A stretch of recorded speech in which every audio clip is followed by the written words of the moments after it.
கமனீய கிருஷ்ணன் தான். நம்ம வந்து குழந்தைகளுக்கு அதான் பேர் வைக்கிறதா கூட வைக்கலாம் இருக்கா சொல்லுவாங்க. கமனீய கிருஷ்ணன் அப்படின்னு பெற்றோட பேர். ஆனந்த கிருஷ்ணன், ராதாகிருஷ்ணன்லாம் பேர் வைக்கிறோம் அல்லவா? கமனீய கிருஷ்ணன் பேர் வைக்கலாம்.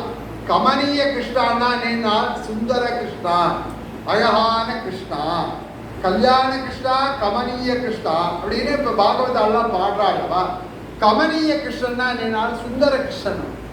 அவன் சொல்லப்போனா தெவிட்டாததான ஒரு உருவம் மட்டும் இல்லை, தெவிட்டாததான கவர்ச்சி மட்டும் இல்லை, தெவிட்டாததான ஆகட்டி மட்டும் இல்லை, இன்னும் சொல்லப்போனா அவனுடைய செயல்கள்லாம் பாரதிகள்லாம் தெவிட்டாததாகவும் இருக்கிறது மட்டும் இல்லாம அன்றும் இன்றும் என்றும் எல்லாருடைய மனசையும் எப்போது நிற்கக்கூடியதாக ரூபத்தோடு இருக்கக்கூடியவன் கமனீய கிருஷ்ணன். கல்யாண கிருஷ்ணா, கமனீய கிருஷ்ணா.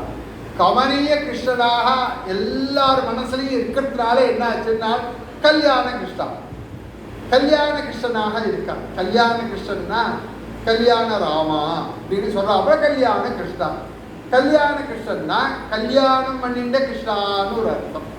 நித்திய கல்யாணம் பண்ணிக்கிற கிருஷ்ணா அப்படின்னு ஒரு அர்த்தம். நித்திய கல்யாணம் பண்ணின்றது மட்டும் இல்லை, ஆச்சரியமான சமாச்சாரங்கள் தான் இப்போ 3 நாள்ல சொல்ல போறோம். கல்யாண கிருஷ்ணா, கமனீய கிருஷ்ணால கமனீயா அப்படின்னா ரொம்ப அழகான கிருஷ்ணா மட்டும் சொல்றது மட்டும் இல்லாம கல்யாண கிருஷ்ணா அதனுடைய பரிணாமம் என்னன்னா கல்யாண கிருஷ்ணன். முதல்ல ருக்மிணியை கல்யாணம் பண்ணால் பகவான். ருக்மிணி கல்யாணம்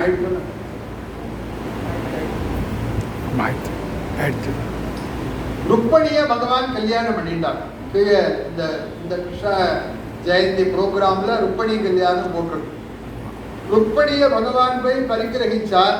ருக்மிணியினுடைய மகாலட்சுமியினுடைய அவதாரம் அல்லவா ருக்மிணி.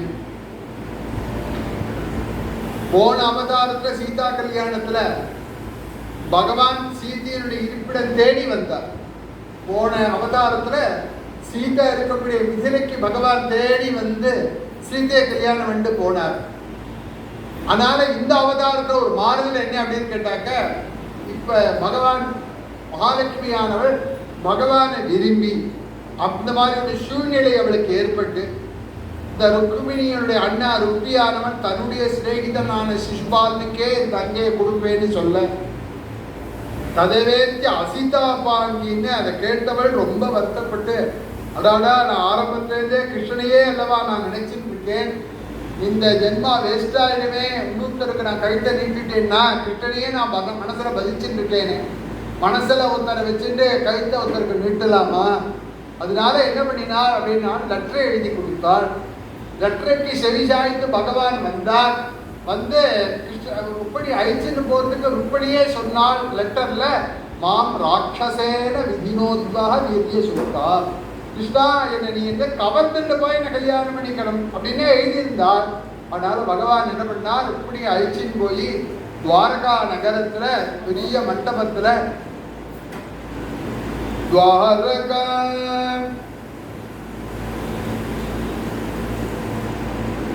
द्वारका नगरी मध्ये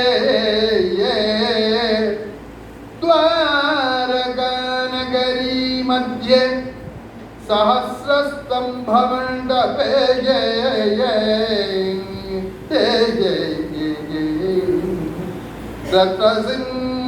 रत्नसिंहासने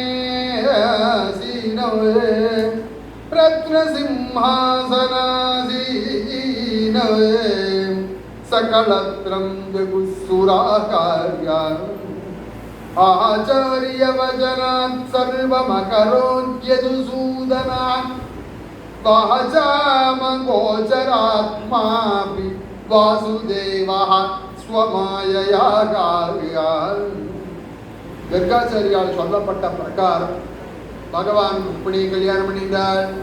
அது எப்படி அப்படின்னா அந்த ஆயிரங்கால் மண்டபத்துல விசேஷமான அலங்கரிக்கப்பட்ட கல்யாண ஒரு டெக்கரேஷன் பண்ணின கல்யாண மண்டபத்துல ஸ்டேஜில் சஹஸ்ர ஸ்தம்ப மண்டபே ரத்னசிம்ஹாசனாசி, ரத்னசிம்ஹாசனத்துல ருக்மிணி கோபாலனாக பகவான் காட்சி கொடுத்தார்.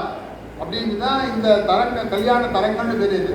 அலோகய ருக்மிணி கல்யாண கோபால नीलमेघनीभाकारं बालार्कसमानचेलं नीलाम्बरनुजं गोपालकं नीलालकान्तम् आलोकय रुक्मिणी कल्याणगोपालम् द्वारकापुरमण्डपे द्वादशादित्यसन्निभे भूरिरत्नसिंहासने भूसुरगणे विरासने सुखासीनं विश्वमङ्गलदायिनं धीरयोगिसंसेवनं देवकी वसुदेव सुनो आलोकय रुक्मिणी कल्याणगोपालम्